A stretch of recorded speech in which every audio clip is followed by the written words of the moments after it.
Mesdames et messieurs, bonjour et bienvenue dans notre journal spécialité. Commençons tout de suite avec les travaux d'aménagement à l'agence Ceval Service à Brest. Alors on a fait principalement des travaux sur le hangar et sur les vestiaires. Le hangar, on a changé l'ensemble du toit et on en a profité aussi pour réaménager les vestiaires pour que ce soit plus spacieux et puis bien séparer la salle de réunion des vestiaires qui étaient un petit peu mélangés avant tous les deux.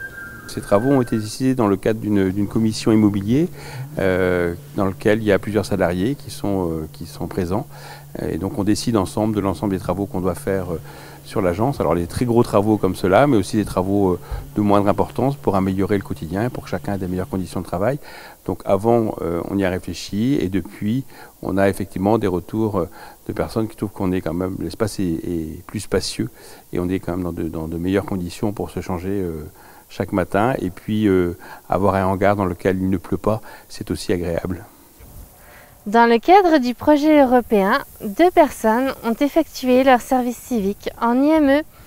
On commence avec le témoignage d'Anna à l'IME de Plabennec.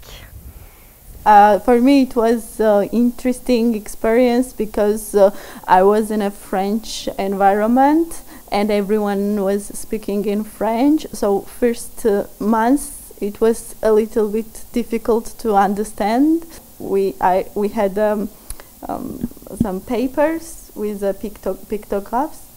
It was a life-changing experience for me because I came here, I learned lots of things from them. Lots of things changed in myself that I started to think like more empathic, more understanding person. So I was trying to like understand their needs, what they wanted, how they were expressing themselves. So it was very interesting to be with children in EMO. I want to thanks to EMO that gave me such kind of chance to express myself and to learn a lot of things. I really can't describe how many things they give me. Maintenant, retrouvons par Skype Johanna qui a réalisé son stage à l'IME de Briec. Johanna, qu'est-ce que ton expérience de volontariat à l'IME avec des personnes en situation de handicap t'a apporté personnellement? Alors, je pense que pour moi, la chose plus importante, c'était un peu une réconnexion à mon côté plus sensible que normalement au monde du travail, c'est un côté que tu dois un peu, pas cacher, mais un peu contrôler. Et avec l'IME, j'ai senti une plus grande liberté pour laisser ma sensibilité m'aider dans le travail du quotidien. Et aussi, très important pour moi, c'était un vrai travail d'écoute. Parce qu'en fait, à l'IME, on ne peut pas tout faire avec des conversations et des mots. Et parfois, il faut juste prendre son temps, comprendre bien la situation et à partir de ça, agir. Et je pense que c'était vraiment des choses très importantes pour moi. Tout le monde m'a aidée avec toutes les petites difficultés que j'ai eues. Les enfants sont très cool et en fait, on peut faire plein de choses et on peut faire plein de choses d'une façon différente qu'on n'est pas habitué à faire et que ça nous apporte plein de richesses. Je reste en France et je veux continuer à travailler dans le monde de handicap parce que ça m'a vraiment plu.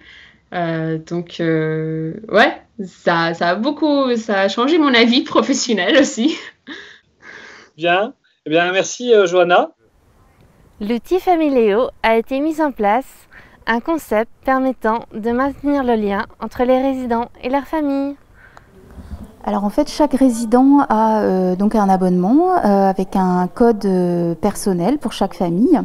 C'est un abonnement qui est offert aux familles et aux proches des résidents. Ça fonctionne comme un réseau social privé où les familles font parvenir des messages et des photos aux résidents de l'EHPAD sous forme de journal. Donc nous, on les reçoit sur l'ordinateur de l'animatrice ou le mien et on imprime une fois par semaine un journal au nom du résident avec les informations de leur famille. On a un petit truc comme ça, quoi, avec ce qui s'est passé dans la semaine.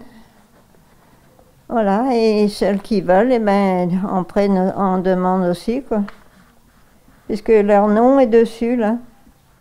Alors ça permet aux résidents d'avoir des informations de leurs proches qui habitent parfois à l'autre bout de la France ou dans un autre pays.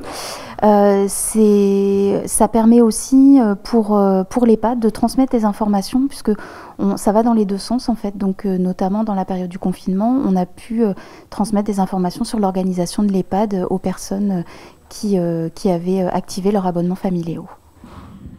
Notre équipe vous remercie d'avoir suivi ce journal et on se quitte en images avec le Ménésum et ses environs.